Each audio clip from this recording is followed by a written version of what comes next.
BJP দলের fire brand নেত্রী তথা দলের সহসভাপতি পাতালকোনা জমায়েতে কি বিজেপি দল ছাড়ার সিদ্ধান্ত নিয়েছেন? কারণ পাতালকোনা জমায়েতের সাম্প্রতিক কর্মসূচি থেকে একটা বিষয় স্পষ্ট হয়ে উঠেছে যে তিনি আবারও তার পুরনো সংগঠন নিয়ে নতুন করে রণকৌশল তৈরি করছেন। পাতালকোনা জমায়েতের পুরনো সংগঠন টিপিএফকে ময়দানে নতুন করে ঘুঁটি সাজাতে দেখা যাচ্ছে এবং আসন্ন ত্রিস্তরীয় পঞ্চায়েত নির্বাচনেও পাতালকোনা জমায়েতের সেই পুরনো দল টিপিএফের কর্মীদের নির্দল প্রার্থী হিসেবে প্রতিদ্বন্দ্বিতা করতে দেখা গিয়েছে। সে সঙ্গে আরও তাৎপর্যপূর্ণ বিষয় হলো সামগ্রিক বিষয়টাই পর্দার আড়ালে থেকে পরিচালনা করছেন পাতালকোনা জমাতিয়া। একসময় সিএ বিরোধী আন্দোলন এবং জমির অধিকারকে কেন্দ্র করে পাহাড়ের সমস্ত তীব্রাস্তাদের একত্রিত করে তিনি ব্যাপকভাবে সরকার বিরোধী আন্দোলনে নিজের শক্তিশালী সংগঠন তৈরি করেছিলেন, যেই সংগঠনের নাম টিপিএফ।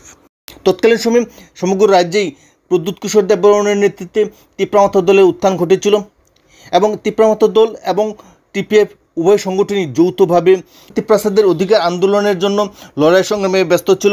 সঙ্গে বিভিন্ন ইস্যুতে তিপ্রামাথা দলের সঙ্গে টিপিএফ দলের ব্যাপক মতবিরোধ সৃষ্টি হয়। একসময় টিপিএফ দলের মহিলা কর্মীদের দ্বারা খুমলুঙে আক্রান্ত হয়েছিলেন প্রদ্যুৎ কিশোর দেববর্মন। পরিশেষে টিপিএফ দলের সমস্ত সংগঠন নিয়ে বিজেপি দলে সামিল হয়েছেন এবং বিজেপি যথাযোগ্য সম্মান দিয়ে ওনাকে দলে সহসভাপতি করেছিলেন এবং দলের গুরুত্বপূর্ণ দায়িত্ব অর্পণ করেছিলেন। বিধানসভা নির্বাচনে প্রতিদ্বন্দ্বিতার সুযোগ করে দিয়েছিল বিজেপি রাজ্য নেতৃত্ব।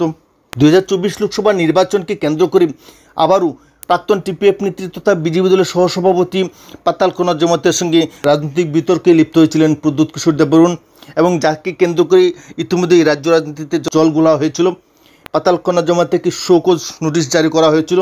যদিও দল পাতালকোনা জমায়েতের বিরুদ্ধে কোনো ধরনের রাজনৈতিক অ্যাকশন নেয়নি, কিন্তু তা সত্ত্বেও পাতালকোনা জমায়েতে এটা উপলব্ধি করতে পেরেছিলেন যে এর শক্তি সংগঠন না থাকলে দলে গুরুত্ব পাবে না। তাই নতুন করে আবারও টিপিএফকে জাগিয়ে তুলতে চাইছেন এবং সমগ্র রাজ্যেই টিপিএফ দলকে পুনঃপ্রতিষ্ঠিত করার জন্য অনুগত সৈনিকদের নিয়ে তিনি আবারও টিপিএফকে জাগিয়ে তুলতে চাইছেন এবং অতি সম্প্রতি সমগ্র রাজ্যেই বিভাগীয় কমিটি গঠন শুরু হয়ে গিয়েছে এবং বিভিন্ন জায়গায় দলের সংগঠন বৃদ্ধির জন্য টিপিএফ দলের নেতাকর্মীরা ময়দানে ঝাঁপিয়ে পড়েছে। কারণ ইতিমধ্যেই পাহাড়ে প্রদ্যুৎ কিশোর দেববর্মনের অনুপস্থিতির সুযোগে টিপিএফ দল আবারও শক্তিশালী হয়ে উঠছে। পাতালকোনা জমায়েতের সমগ্র রাজ্যেই ব্যাপকভাবে চষে বেড়াচ্ছেন এবং জনজাতি তথা তীব্রাস্তাদের সঙ্গে জনসম্পর্ক তৈরি করে চলছেন এবং টিআরপিসিএলকে ব্যবহার করেই তিনি গোপনে টিপিএফকে শক্তিশালী করার কাজে ব্যস্ত রয়েছেন। ধারণা করা হচ্ছে আসন্ন ত্রিস্তরীয় পঞ্চায়েত নির্বাচনের অব্যবহিত পরেই তিনি দল ছাড়তে পারেন এবং আসন্ন ভিলেজ নির্বাচন সে সঙ্গে এমডিসির দুটি শূন্য পদে যে নির্বাচন অনুষ্ঠিত হবে সেই দুটি কেন্দ্র তার দল টিপিএফ প্রতিদ্বন্দ্বিতা করতে পারে এবং রাজনৈতিক বিশেষজ্ঞরা বলছেন তার পূর্বেই টিপিএফকে পুনরায় শক্তিশালী করে পুনরায় আত্মপ্রকাশ ঘটাতে চলেছেন বিজেপি দলের ফায়ার ব্র্যান্ড নেত্রী পাতালকোনা জমায়েত। তার রণকৌশল ইতিমধ্যেই সারা রাজ্যে পরিলক্ষিত হচ্ছে। তাই রাজনৈতিক বিশেষজ্ঞরা বলছেন ত্রিস্তরীয় পঞ্চায়েত নির্বাচনের পর যে কোনো কঠিন সিদ্ধান্ত নিতে পারেন পাতালকোনা জমায়েত।